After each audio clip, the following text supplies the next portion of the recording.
Olá pessoal, tudo bem?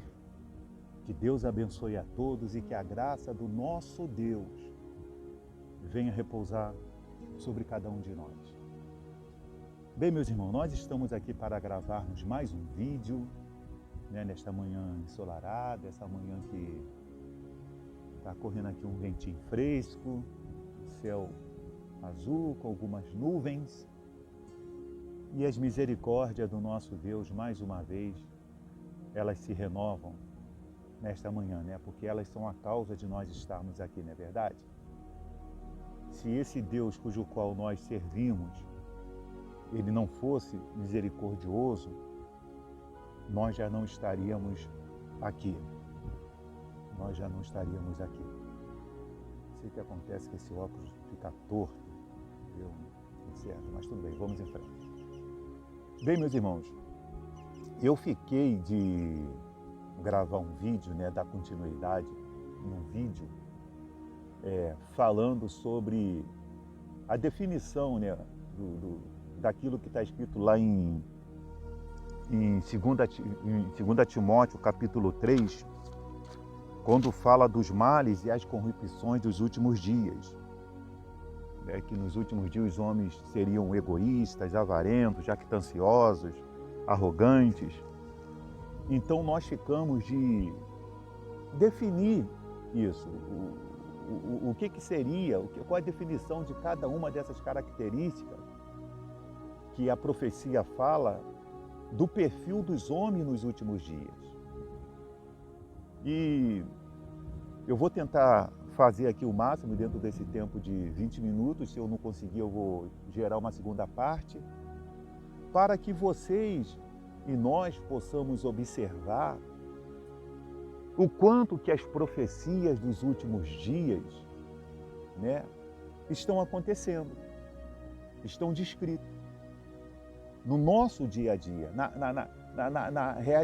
realidade, em louco, Nós estamos vivendo os nossos dias atuais com o cumprimento das profecias dos últimos dias, que Paulo deixou em 1 Timóteo capítulo 4, em 2 Timóteo capítulo 3, que Pedro fala lá de 2 Pedro 2, que os discípulos, apóstolos, servos de Deus e o próprio Senhor Jesus, quando falou em Marcos 24, narrado por Mateus, em capítulo 24 de Mateus, depois narrado por Lucas, no capítulo 21 de Lucas, o que Jesus disse para os últimos dias, dentro do princípio das dores. E nós podemos ver isso acontecendo assim de forma eficaz nos nossos dias. Então a Bíblia fala lá, em 2 Timóteo 3, que os homens serão egoístas. O que é uma pessoa egoísta? Aquele que só trata dos seus interesses. O egoísta, ele só pensa em si. Ele não quer saber quantos defuntos ele vai deixar pelo meio do caminho. O que ele quer é chegar aos seus interesses. Não é isso que esse governo aí tem demonstrado? Esses ministros do STF, uma parte deles aí, eles estão preocupados com o interesse alheio? Eles estão preocupados com esses milhões de brasileiros que estão nesse país? Eles estão preocupados com seus interesses. Aquilo ali é declaradamente uma briga de ego. Que não vai levar e não tem levado esse país a lugar nenhum. Aí é uma briga de interesse deles, pelos interesses deles, é uma briga de interesse de quem preside o Senado, de quem preside o Congresso. E com isso, o que está ruim vai ficando pior. Entende? O que está ruim vai ficando pior. Então o egoísta só pensa nele. E esse egoísta, eu estou dando exemplo aí, que é a pauta do dia a dia, noticiário do dia a dia, mas esse egoísta está dentro de muitas famílias. Não é verdade? pais que morrem e tem irmãos que quer tomar conta de tudo, que é egoísta, não, a herança é minha, aí mata o outro irmão, filhos que matam os pais porque quer ficar com a herança, amigo de trabalho que quer dar uma pernada para poder tomar o lugar do outro, ou o outro é ameaça, ele vai lá e faz alguma coisa para poder não perder o seu trono. O egoísta está em todos os níveis da classe social. Em todos os níveis existe o egoísta. Outro ponto que ele fala é o avarento. Avarento é aquela pessoa obcecada por adquirir e acumular dinheiro. Não muda muito do que nós falamos lá do egoísta, né? O egoísmo já é um problema. Então, né, podemos dizer que o avarento está conjugado ao egoísta. Todo egoísta é avarento. Todo egoísta é avarento. Ele é capaz de fazer qualquer coisa para acumular dinheiro. Ele é obcecado pelo dinheiro. Entendeu? Eu tenho 1 milhão, eu quero ter 2. Eu tenho 2, eu quero ter 5. Eu tenho 5, eu quero ter 10. Eu tenho uma casa, eu tenho uma casa de sei quantos milhões, eu quero ter 2. Eu quero ter 3. Eu quero ter uma nos Estados Unidos, eu quero ter uma na Europa, eu quero ter uma na Ásia, eu quero ter... Ele é obcecado por dinheiro e ele é capaz de fazer qualquer coisa, como eu disse lá do egoísta, para acumular dinheiro. Outro, jactanciosos. O que são jactanciosos? Manifesta arrogância, opinião de si mesmo, vaidoso, orgulhoso. É outra coisa que está dentro do egoísta. O egoísta é jactancioso, é arrogante, ele tem uma opinião de si mesmo, não interessa a opinião dos outros, né? Vaidoso, orgulhoso, entende? Aí diz ali, ó, arrogantes, orgulhosos, exagerados. Orgulhoso, exagerado, se considera melhor que o próximo. Pessoal, uma coisa vai se entrelaçando à outra, né? E se entrelaçando à outra. É aquele orgulho exagerado. Eu não vou dizer que o orgulho nas pessoas é zerado. Eu não vou dizer que eu não tenho orgulho. Eu tenho que ter, mas não um orgulho exagerado. Eu tenho que me orgulhar do que eu sou, eu tenho que me orgulhar do pai, do marido, do servo de Deus. Eu tenho que me orgulhar disso, mas não um orgulho exagerado de eu achar, né, que eu sou melhor que o meu próximo. Aí diz mais ali, ó, blasfemadores, fala mal de alguém, irreverência, de respeito, insulto contra Deus. É o que mais nós vemos aí, as pessoas insultando a Deus, né, falando mal do próximo. Elas abrem canal de redes sociais só para ficar de fofoca. Tem um programa na televisão aí que tem o nome de Fofocalizando, eu acho, só para fazer fofoca. Elas ganham a vida fazendo fofoca. São pessoas irreverentes, não respeitam ninguém, né? Blasfemador, desobediente aos pais. Isso aqui não precisa nem eu falar, pessoal. O desobediente ao pai não cumpre as regras, ordens ou pedido feito pelos pais. Não é de hoje que a obediência aos pais já deixou de existir, não é de hoje. Não é de hoje. Não é de hoje. Que os filhos deixaram de obedecer aos pais. E hoje está mais aguçado isso aí. Ingratos, né? Aquele que não reconhece e não dá merecido valor aos favores ou benefícios que lhes foi dado. Ingratos. Pessoas que você faz por ela, mas ela te dá a paga com ingratidão, com injustiça. Trai você, é falsa com você. Aí diz assim, ó, irreverentes, não demonstra respeito ou reverência por algo ou por alguém. Eu falei lá em cima dos blasfemadores, né? São irreverentes. Aí diz ali, desafeiçoado, pessoas indiferentes, desinteressadas em relação a algo ou alguém, são desafeiçoadas. Esse tipo de pessoa está no dia a dia da nossa vida, está aí na sociedade, pessoal. Implacáveis, incapazes de perdoar, que não cede, inflexível, são implacáveis, né? incapaz de perdoar, a pessoa faz alguma coisa, ela prefere matar a pessoa, né? E muitos matam de forma cruel. De forma cruel. E alguns deles estão revestidos de servo do Senhor, que usam aquelas mangas compridas até o pulso, só andam de calça comprida, só andam com uma Bíblia da grossura de um tijolo embaixo do braço, mas são pessoas cruéis. Teve até um caso antigo aí de uma deputada lá envolvida na morte do marido, que o filho também estava sabendo. E era pastora, cantora evangélica, cantora gospel. Desafeiçoados, né?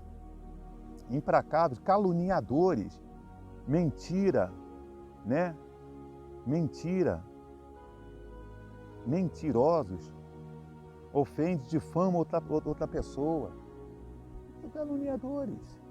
Aí diz ali, ó, cruéis, acabei de falar, causador de dor, sofrimento, maldade. Pessoas que causam dor, sofrimento, faz maldade ao próximo, inimigos do bem, sem amor natural pelo que é bom, não apreciam boas maneiras e os bons costumes.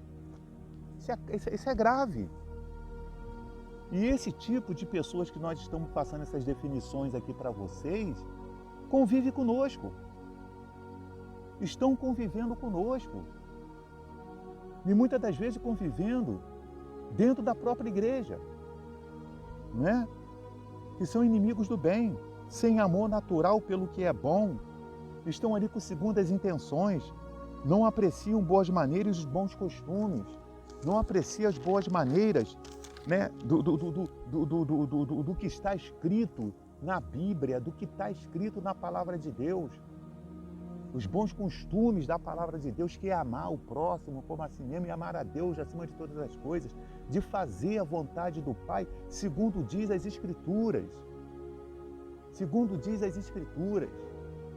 Tem outra parte lá da continuidade dessa palavra, desse livro, que diz que são mais amigos dos prazeres que amigos de Deus. O mundo em que nós vivemos, meus irmãos, as pessoas são mais amigas dos prazeres que amigas de Deus. É um pandemônio, esse mundo está um pandemônio. Olha o que está acontecendo agora lá no Nepal. É uma revolução para tudo quanto é lado. É manifestações para tudo quanto é lado.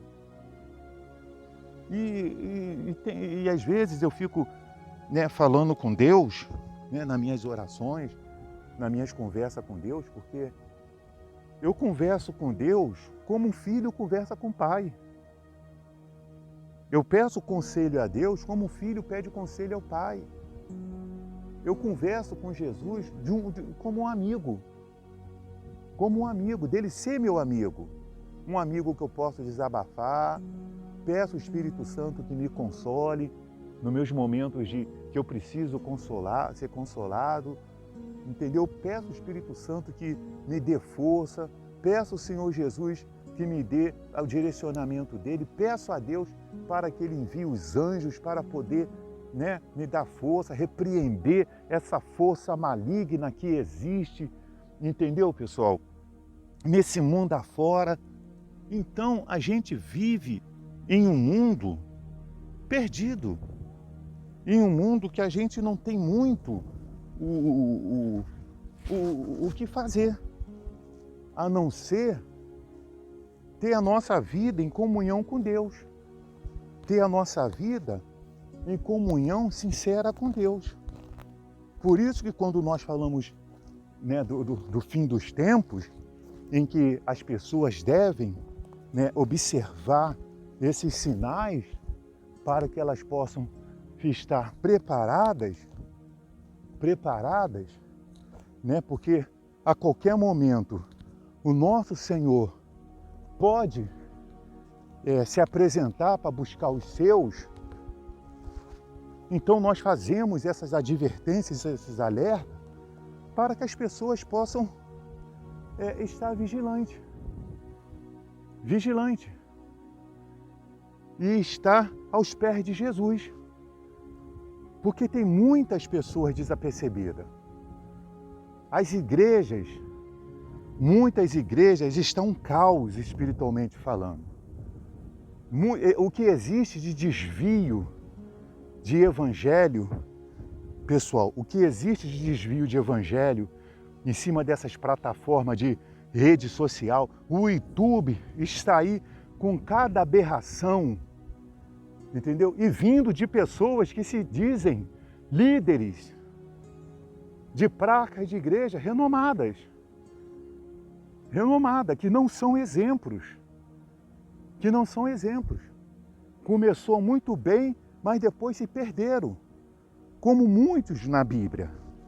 Eu conversava com meu cunhado, né? A gente estava conversando, eu estava falando dele do rei Uzias, né? Lá de Crônicas. Rei Uzias. Depois li a história do rei Uzias.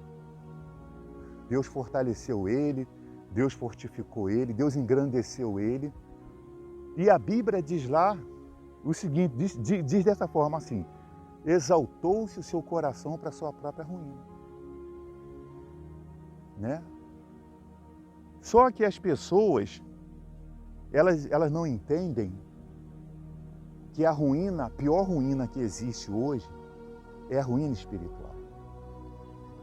Não é a ruína da pessoa perder tudo, perder bens, eu perdi meu empreendimento, eu perdi isso, eu perdi aquilo outro. Não, é a ruína espiritual.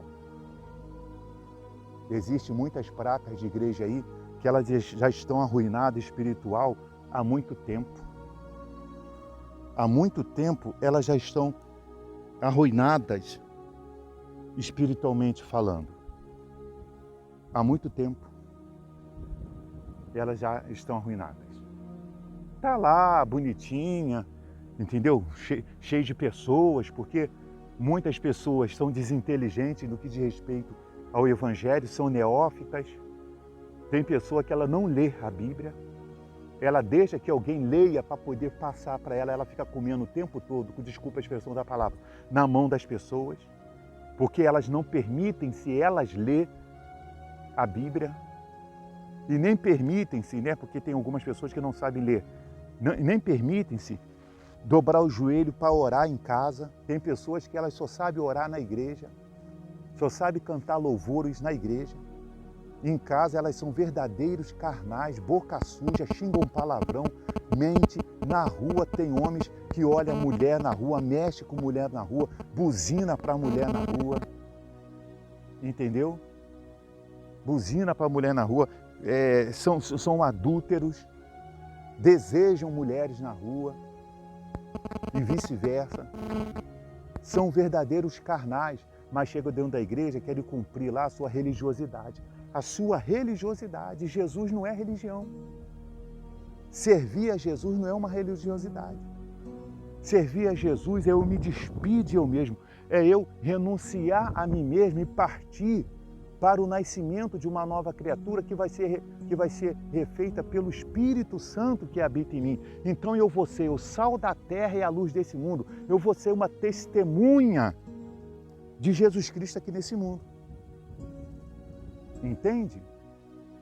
O que me mantém há 35 anos casado com a mesma mulher? Com a mulher que eu casei lá na minha juventude, virgem. Foi minha primeira mulher, minha primeira namorada, posso dizer, porque a primeira namorada mesmo não demorou nem 2 meses. Então ela foi a minha primeira namorada, eu considero a minha primeira namorada, minha primeira noiva, minha primeira esposa, e permanece até hoje e até que a morte nos separe. Por quê? Porque eu sou melhor do que os outros homens? Eu sou de ferro? Aonde eu ando não existe outras?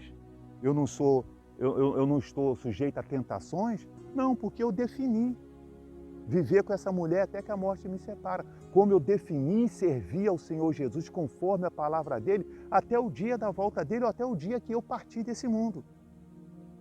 Então, meus irmãos, os sinais estão aí. Porque saiba de uma coisa, o arrebatamento da igreja vai acontecer. E este mundo vai ter um fim. Que Deus abençoe a todos e até o próximo vídeo.